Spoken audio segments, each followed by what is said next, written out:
Medellín, Colombia, 1991. Un joven procurador regional se dirige a una cafetería a la altura de la Glorieta Gema en el occidente de la ciudad.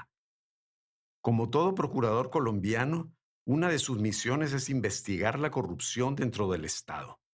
Lo acaban de nombrar en el puesto y todavía no sabe muy bien por dónde empezar. Alguien en la institución le ofreció presentarle a dos hombres que podrían ayudarle en su labor. Ahora va a encontrarse con ellos. El joven procurador llega a la cafetería, un lugar amplio abierto sobre la calle, se sienta con los dos individuos, intercambia los saludos de rigor, le traen un café y al cabo de un tiempo uno de ellos le dice: «Mire, aquí en el carro tenemos algo para usted. Es un regalo que le manda Pablo». No hace falta decir el apellido. Estamos en 1991 y en Medellín no hay otro Pablo.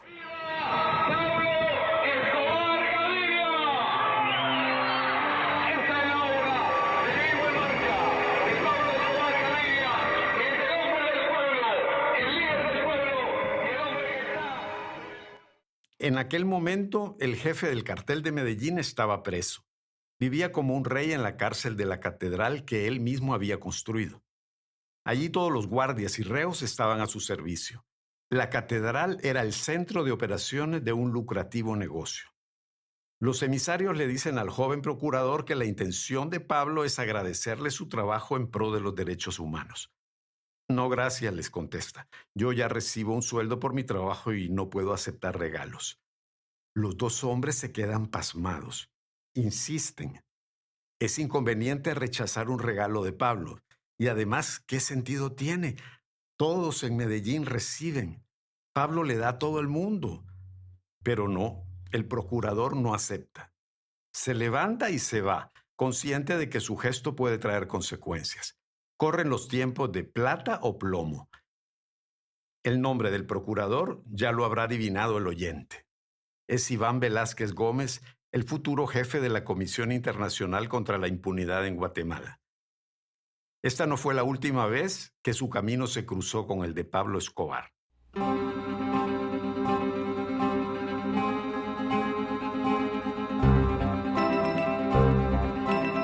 Desde No Ficción Guatemala, esto es El Experimento. 2 temporadas y 13 capítulos para contar los éxitos y fracasos de la CICIG, el equipo internacional que reveló las entrañas corruptas del Estado de Guatemala. Escrito y producido por Sebastián Escalón, narrado por Guillermo Escalón. Capítulo 7, Iván el Terrible. Bueno, nací en Medellín en 1955, una familia de 7 hijos, 4 hombres y 3 mujeres. La infancia de Iván Velásquez siempre estuvo marcada por los problemas económicos. Tanto así que en Barranquilla, donde vivió parte de su niñez, no pudo seguir en el colegio franciscano donde estudiaba. No hubo forma de continuar pagando la mensualidad y los padres siempre exigían pago cumplido. Por lo menos con los curas aprendió de memoria la liturgia de las misas. Su familia pensó que su vocación era el sacerdocio.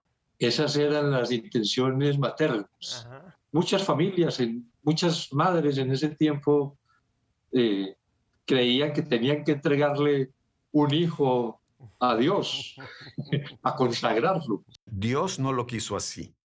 Después de estudiar en escuelas públicas en Medellín, el joven Velásquez vaciló entre ser periodista o abogado.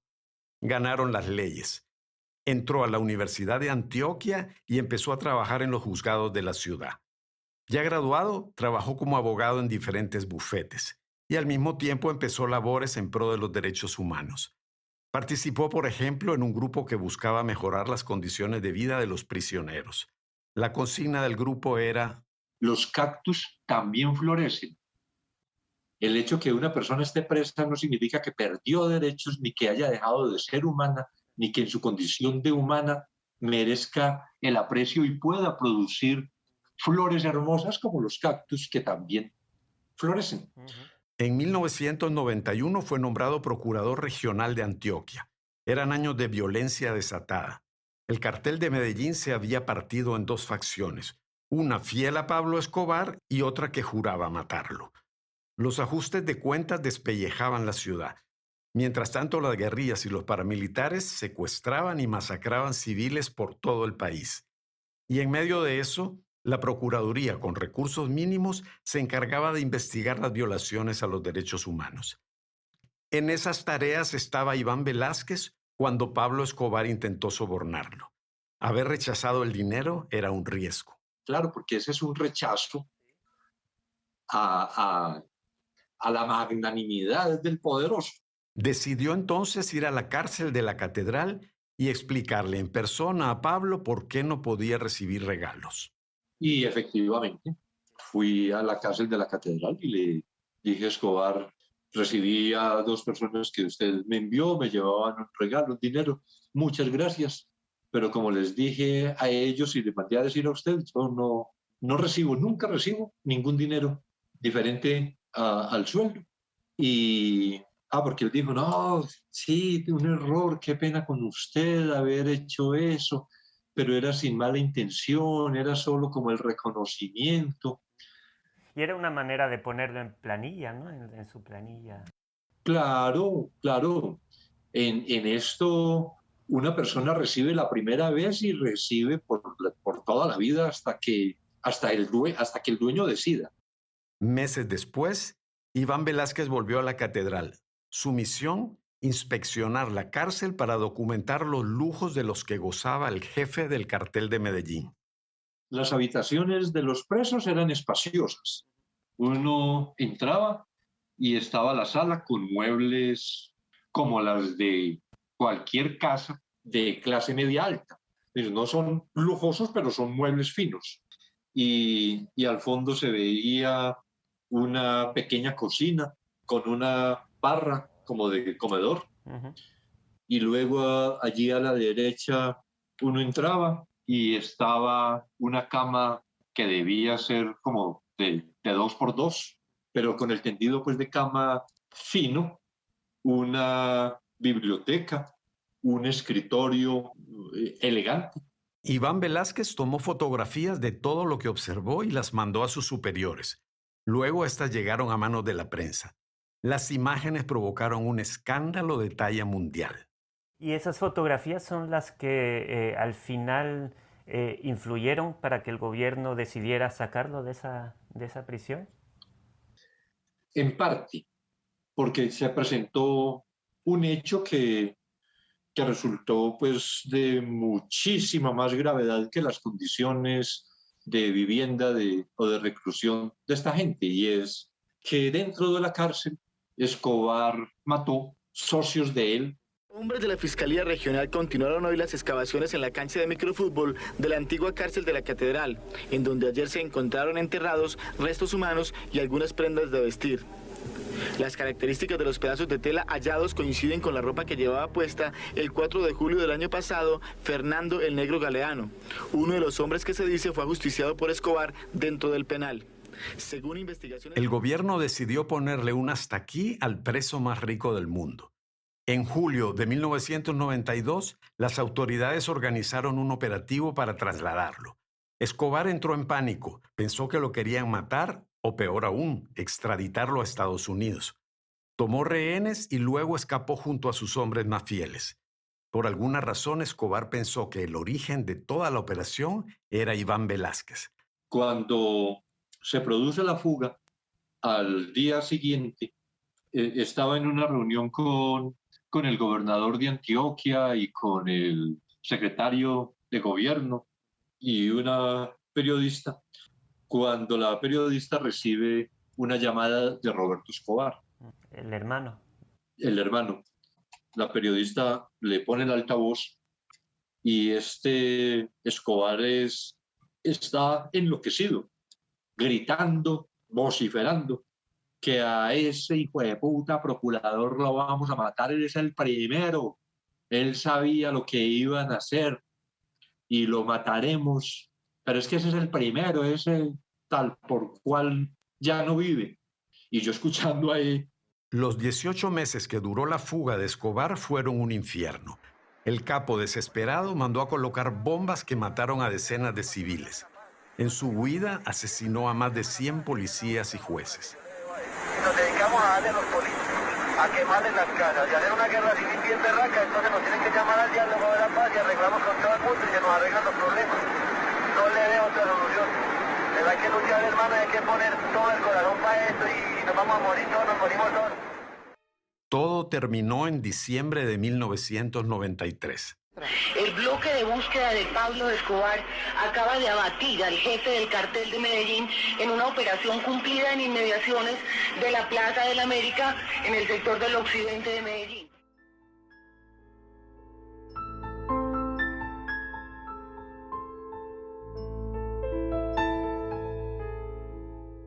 Cuatro años después de esos sucesos, Iván Velásquez fue nombrado jefe de la Fiscalía Regional de Antioquia.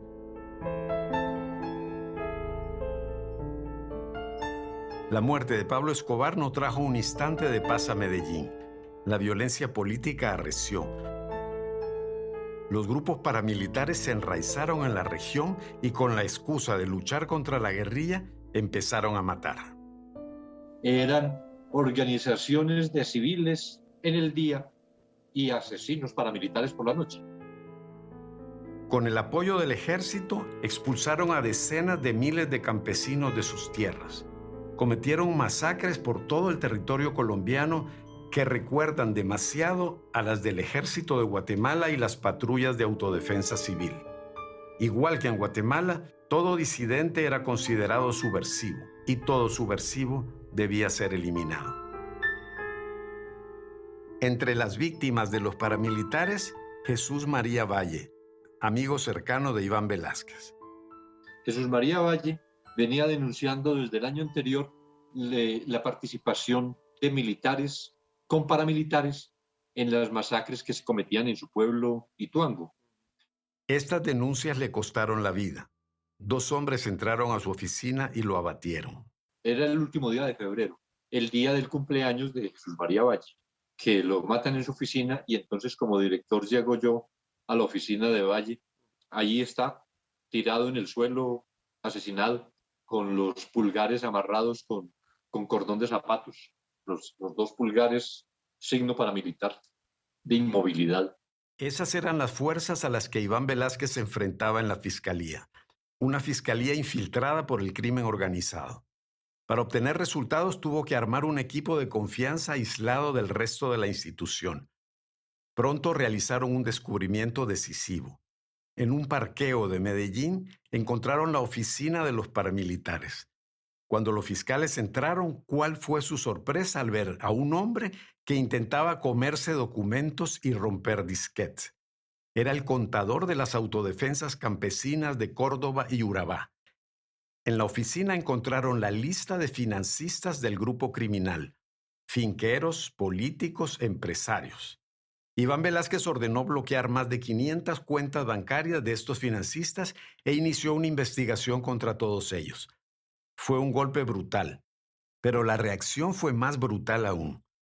En los meses siguientes, uno por uno, los detectives y fiscales cercanos a Iván Velásquez cayeron bajo las balas. Desde octubre del 97 hasta, creo que fue abril del 99 que yo permanecí en esa dirección de fiscalías, hubo 12, 14 homicidios. El propio Iván Velásquez sufrió un atentado. Le cortaron los frenos a su carro blindado. Junto a su esposa y sus 3 hijos, sufrió un accidente del cual, por fortuna, nadie salió gravemente lesionado. Para colmo, desde Bogotá, el fiscal general le arrebató a Velásquez el caso del parqueo. Luego sepultó el expediente al estilo Consuelo Porras y el contador de los paramilitares obtuvo una orden de libertad fraudulenta y desapareció. Si en 1998 se hubiera realizado con verdadero propósito la investigación respecto de las finanzas del paramilitarismo, se hubiera logrado impedir mucho de lo que después ocurrió en el país. En abril de 1999, ese mismo fiscal general despidió a Iván Velásquez. y ahí parecía que terminaba su lucha contra el terror paramilitar. En realidad, apenas empezaba.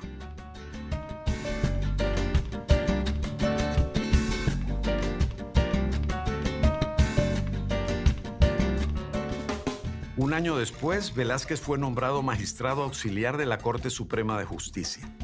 Tras la pesadilla de Medellín, ese parecía un cargo fácil, un cargo gris y fuera de los focos de la prensa. Básicamente, un magistrado auxiliar es el ayudante del magistrado titular. Es un letrado cuya tarea es facilitarle el trabajo jurídico a su jefe. Un cargo tan sin riesgos que Iván Velázquez iba todas las mañanas al trabajo en autobús como cualquier oficinista bogotano.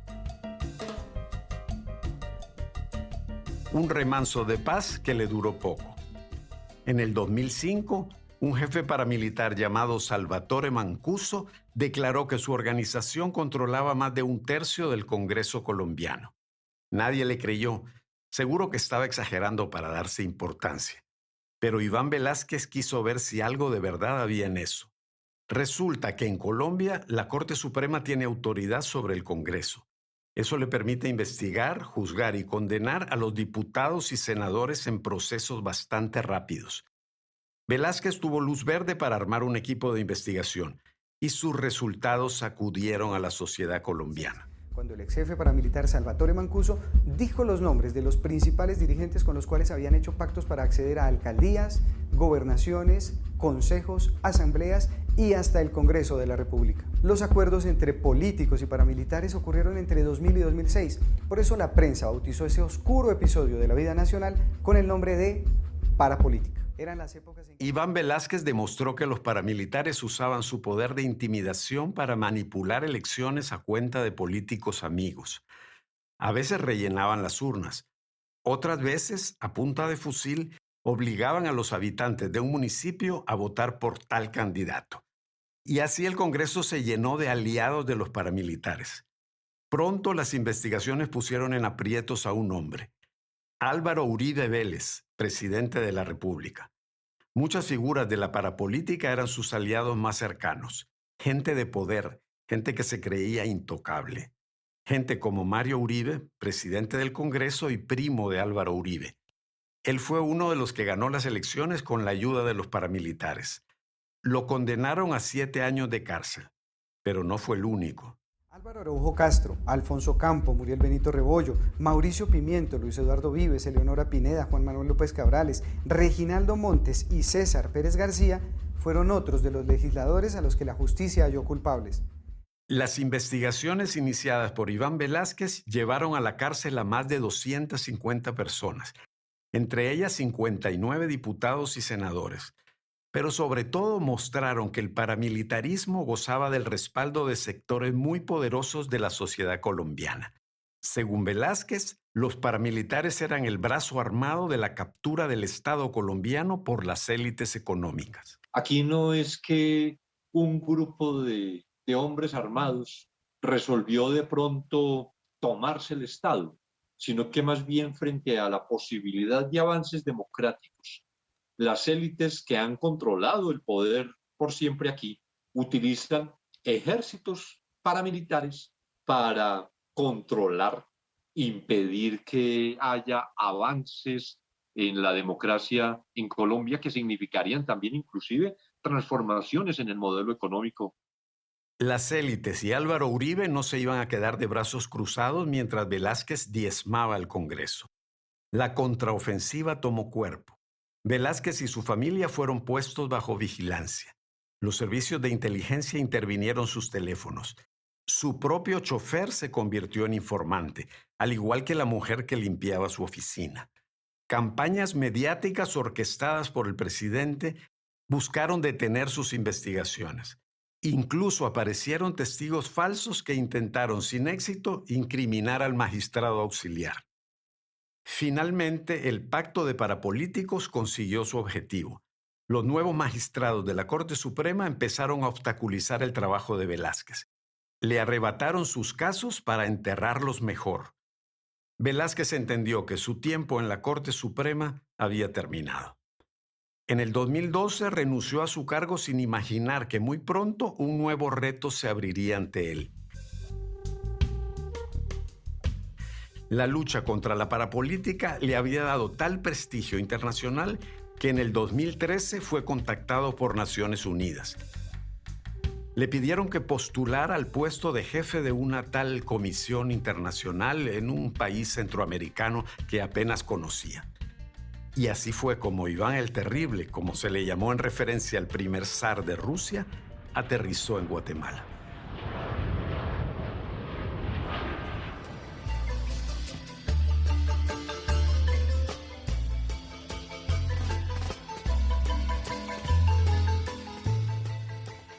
No se puede decir que Iván Velázquez llegó en el mejor momento de la CICIG. Los grandes casos, Portillo, Rosenberg, Bielman, habían quedado atrás. En el 2013 sus trabajadores estaban desmoralizados. Los casos no avanzaban en los juzgados y las labores de investigación habían decaído. Para el comisionado anterior, Francisco Dalanese, la CICIG ya no tenía verdadera razón de ser. Los aparatos de represión del Estado no presentaban la actividad de antaño y el tiempo de la CICIG se agotaba. La presencia de la CICIG en los medios de comunicación se había reducido tanto que nadie parecía lamentar su próxima clausura. Para casi todo el mundo, Iván Velázquez solo venía a darle un entierro digno a la comisión. No más de media hora fue lo que sirvió para que el presidente Otto Pérez y el comisionado de la CICIG, Iván Velázquez, se entrevistaran tras la llegada ayer al país de Velázquez. Noticiero Guatevisión hizo la primera pregunta al comisionado. Comisionado, durante su periodo, ¿únicamente se dedicará al cierre de la CICIG o abrirá nuevos casos de investigación? En esa primera reunión entre Otto Pérez Molina e Iván Velázquez, el presidente se lo dejó muy claro. Él me dijo, usted viene a cerrar la comisión. No hay que iniciar investigaciones. Aquí lo que necesitamos es transferencia de capacidades.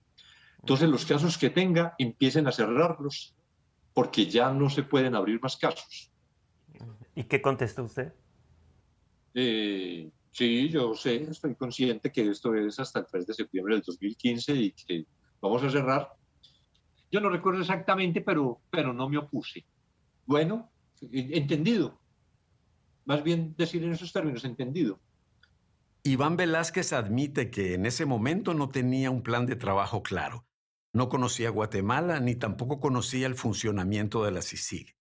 Le quedaba mucho por aprender. Tanto así que después de presentarse ante los equipos de la comisión, lo que hizo Velázquez fue desaparecer. Así lo recuerda la abogada de la CICIG, Berenice Jerez. Y lo que yo sí recuerdo es que estuvo, como por decirte, encerrado en sus oficinas como unos 5 o 6 meses, que uno no sabía, o sea, para dónde íbamos. No sé si él estaba enterándose de cómo era la situación, no sé si estaba, qué estaba haciendo, ignoro. Pero digamos, nosotros estábamos un poco a la expectativa de qué va a hacer con nosotros, vamos a seguir trabajando como estamos trabajando, qué lineamientos va a dar, porque ya te digo, fueron como 5 o 6 meses de silencio que pues solo él sabrá qué hacía entre 4 paredes, ¿verdad? O que hacia dónde iba o qué estaba estudiando, solo él sabrá. No, era como un fantasma ahí Sí, porque claro, uno sabía que estaba ahí, pero... Encerrado entre las 4 paredes de su despacho, Iván Velázquez emprendió un curso acelerado sobre el contexto guatemalteco. Necesitaba aprender cómo estaba organizado el Estado, quién dirigía qué y cómo funcionaban las mafias. Armó un equipo político y se autoimpuso un maratón de reuniones con diversas personalidades. Como decir presidentes o exvicepresidentes o exministros, de personas, de organizaciones de sociedad civil, pero también de personalidades, de líderes sociales, estudiantes, de autoridades indígenas. Al cabo de unos meses llegó a 2 conclusiones. Primero, la CICIG debía seguir investigando. Decidió ignorar la solicitud del presidente. Segundo, la CICIG necesitaba una actualización, una versión 2.0. Según el mandato firmado por Guatemala y Naciones Unidas, la CICIG estaba para luchar contra los SIACs, los cuerpos ilegales y aparatos clandestinos de seguridad. Su misión principal consistía en desmantelar esas mafias violentas surgidas del conflicto armado. Pero esos cuerpos ilegales habían evolucionado, habían mutado en diferentes variantes. Se habían convertido en lo que la nueva CICIG bautizó redes político-económicas ilícitas. La captura del Estado ya no se hacía a través de matones, torturas y asesinatos. No, ahora se lograba a través de abogados, jueces, administradores de empresa y políticos. El tacuche había sustituido al chaleco. El acta notarial había reemplazado al tiro en la frente. Las mafias se movían en un mundo gris en el que actores respetados, decentes, se aliaban con el inframundo del crimen. Pasaban de lo legal a lo ilegal como criaturas anfibias. Los poderosos seguían ordeñando las finanzas públicas, pero de manera discreta, sin arriesgar su buen nombre.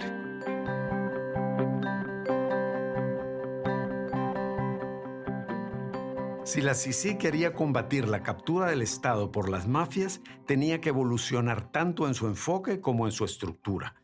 Iván Velásquez decidió reorganizar a la CICIG en pequeñas unidades especializadas. Entonces vamos a crear las unidades con un abogado internacional, con un abogado guatemalteco, con los investigadores criminales, con los analistas criminales, con el investigador financiero, y todo está bajo la dirección del abogado internacional. Una estructura modular que le había dado muchos resultados en su país.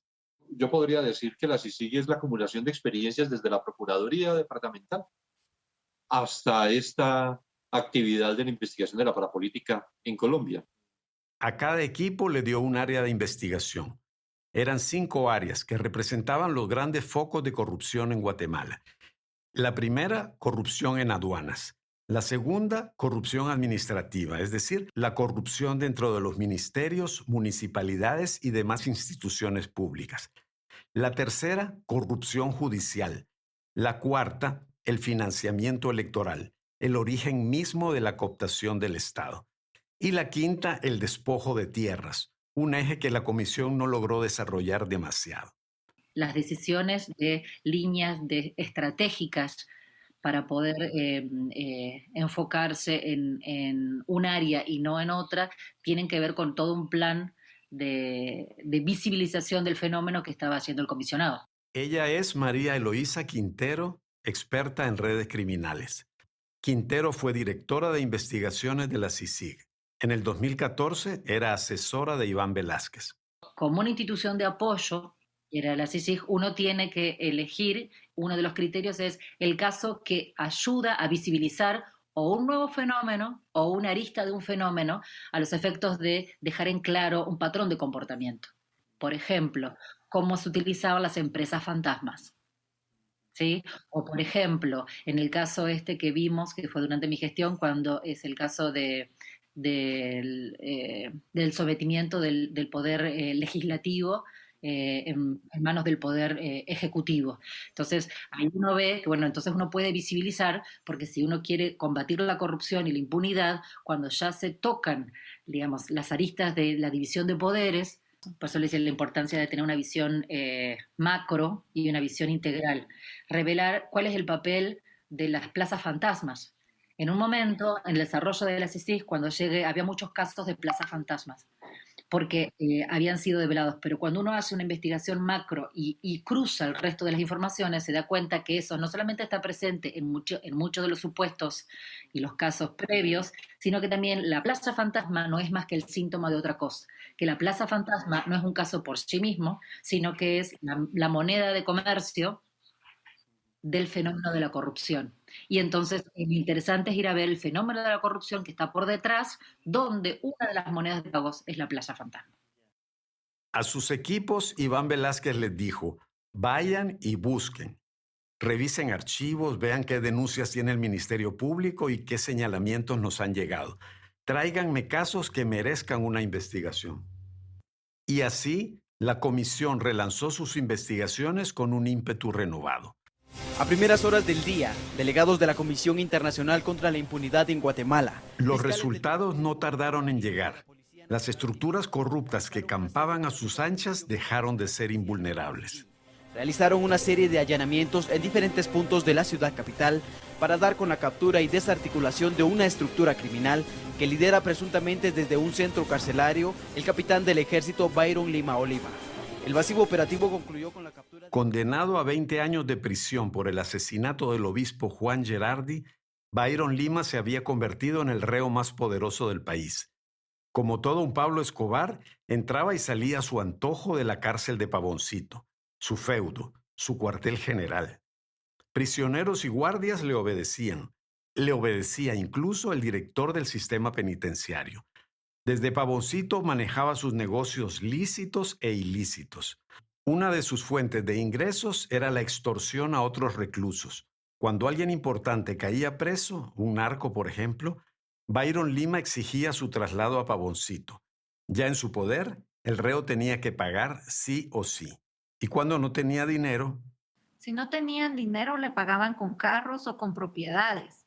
Por eso es que se hizo de propiedades en el puerto de San José. Tenía carros que no eran de él, pero los presos a los que les cobraba, ¿verdad?, le pagaban con carros. Flor Gálvez litigó contra Byron Lima. Así supo de todas las actividades lucrativas del exmilitar. También él ingresaba a muchas modelos y muchas edecanes y las vendía ahí adentro. Hacía fiestas, traba licor. Tenía él ahí en Pavoncito tenía una fábrica de camisas y de gorras. Byron Lima, empresario textil, imprimía camisetas y gorras para la campaña electoral del Partido Patriota. Byron Lima, empresario constructor, ganaba contratos de obra pública de la Municipalidad de Guatemala. Byron Lima, tallerista, ofrecía clases de manualidades y empoderamiento. Creo que hasta él estaba, prefería estar en la cárcel y no salir porque le daba muchos réditos estar preso. El 3 de septiembre del 2014, la CICIG y el MP desmantelaron su red de apoyo. Capturaron a varios funcionarios del sistema penitenciario, entre ellos su director. Con esas capturas, Byron Lima se sintió traicionado. El gobierno no lo estaba protegiendo como debía. En los juzgados, ante la prensa, empezó a amenazar a sus cómplices del Partido Patriota. Les recordó lo mucho que sabía de ellos. Y el Partido Patriota, cuidado porque hay mucha gente que está vinculada, que son diputados del Parlacén, que son diputados del Congreso de la República, y muchos fiscales que son tumbadores, que se saben de las artimañas y de los juzgados de ejecución de trances con tal de asesinar reos. 2 años después, Byron Lima fue asesinado. Un ataque brutal en el interior del penal acabó con su vida. 3 de sus guardaespaldas y una de sus edecanes murieron con él. Y sí estaba así todo, pues deshecho, la verdad. La cara deshecha, ¿no? Casi la mitad del cuerpo deshecho, ¿verdad? Y sí me impresionó mucho. El hombre que había reventado la cara del obispo Gerardi con una piedra yacía reventado en un penal donde se creía todopoderoso.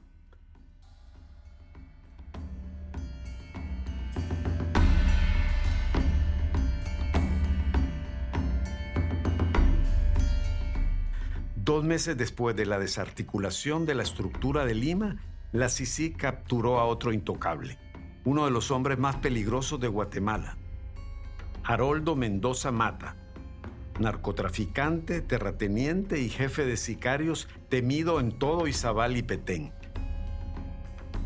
Nadie se había atrevido hasta entonces a ponerle un hasta aquí a la familia Mendoza. En algún momento el comisionado nos pasa una información de una denuncia que se había interpuesto en contra de Haroldo Mendoza. Esa fue la primera investigación por un tema vinculado a asesinatos y a usurpación agravada de tierras. Ella es Leili Santizo, abogada de la CICIG, que llevó el juicio contra los Mendoza. Un trabajo peligroso por el que recibió amenazas. Durante el juicio, uno de los matones de Mendoza se le acercó y le preguntó qué pensaba de las personas que se suicidan. Ellos se dedicaban básicamente a hacer limpieza social, pero además de la limpieza social, también hacían favores a los amigos. Y esos favores era básicamente que si a alguien le caía mal, una tercera persona lo mandaba a matar y don Haroldo le hacía a usted el favor de matar. Entonces habían creado dentro de la misma población esa sensación de terror. Para la CICIG obtener testimonios era imposible en esas condiciones, pero las escuchas telefónicas fueron clave. Las conversaciones interceptadas mostraron quiénes eran los sicarios y cómo organizaban asesinatos, robos de tierra y asalto a furgones. ¿Cuántos asesinatos lograron contabilizar? En esa primera fase del caso son 7 asesinatos. Luego hubo una masacre que nosotros le llamamos la masacre de Navajoa, que si no recuerdo mal tenía 7 asesinatos más. En Navajoa, Morales, 7 personas de una familia muy humilde fueron acribilladas por sicarios de los Mendoza. ¿La razón? La masacre de Navajoa se relaciona con un robo de pavos reales. Un robo de pavos reales. Pertenecían a un lugarteniente de Mendoza, un hombre apodado el Cubano. En un inicio, esta persona que le decían el cubano estaba muy molesto por el robo de sus pavos reales y lo único que quería era matar a las personas que se habían robado los pavos reales. 7 muertos, entre ellos 3 adolescentes y una mujer embarazada. Todo por unos pavos reales. Eso es el Clan Mendoza. En el 2007, Otto Pérez Molina admitió en la Embajada de Estados Unidos que su partido había recibido financiamiento electoral por parte de ese grupo. En cuanto al actual presidente Alejandro Yamatei, una investigación del diario digital Nómada sostiene que los Mendoza le regalaron una camioneta blindada. También se encargaron de su seguridad en la campaña electoral del 2007 en Izabal. Estos 2 casos supongo que le recordaban bastante a Colombia, ¿no? Porque en un caso es algo que se parece a un grupo paramilitar, los Mendoza, con apoyo político, judicial, policial. Y el otro es Byron Lima, que vive como todo un Pablo Escobar en su propia cárcel y la dirige a su antojo, ¿no? Sí. Y en general, yo creo que las situaciones de Colombia y Guatemala son muy similares. Pero uno podría dedicarse a reflexionar los puntos de semejanza entre Guatemala y Colombia y encontraría muchísimos. Los casos Mendoza y Byron Lima mostraron que la CICIG había vuelto. Ya nadie era intocable, pero apenas estábamos en el 2014 y era imposible imaginar lo que el 2015 nos preparaba. Minuciosos, precavidos, sigilosos, los hombres y mujeres de la CICIG y del Ministerio Público acumulaban información sobre una misteriosa banda que operaba en las aduanas de Guatemala. El caso La Línea se estaba cociendo a fuego lento. Pero esto lo veremos en el siguiente episodio de El Experimento.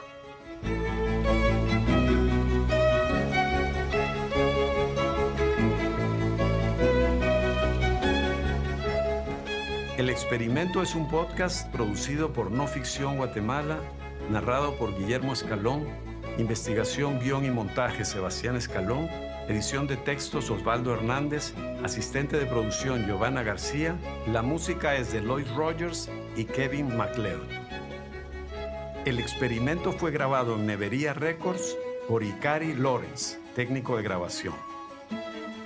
Material de archivo: El Espectador, Guatevisión, Telecentro 13 y extractos del documental Los tiempos de Pablo Escobar, de Alessandro Brandestini.